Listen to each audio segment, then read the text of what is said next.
Good morning, everybody. Scrapping with Grandpa.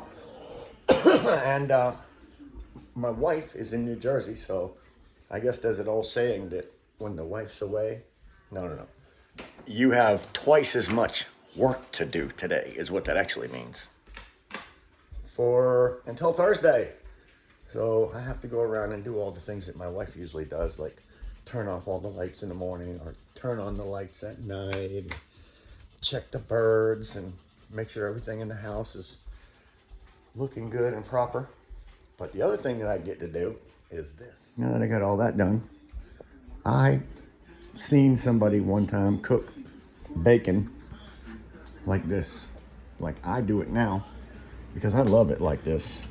I take my bacon and I put it in the pan and before it even starts boiling, and when it's frozen, and I put water in almost to the top of it, and I turn it on high and start peeling it apart and lay it all around the thing.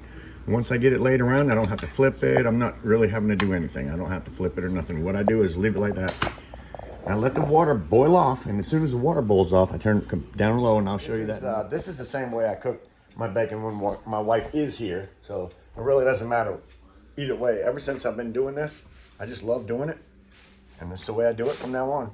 So stick around. I think you're going to enjoy this, and maybe you're going to even... We're close. We are close. You can see there's not much water left in there. We're going to turn it down on low. And like I said, it takes a little bit longer, but wait till you taste it. All right, we literally have just about every bit of that water. There's very little in the middle area. There's a little bit more on the outside edges. So now would be a good time to go ahead and turn the bacon down to low. Start flipping it. Start flipping it. Now I'm just cooking it until it's the way I like it. Flipping it occasionally if it needs it.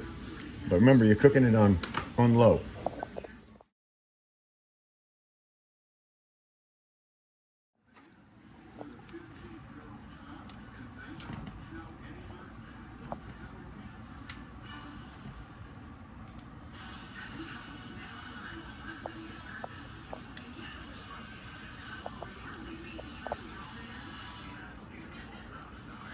Look at that goodness. Oh my word. Let's cook a couple eggs in some butter.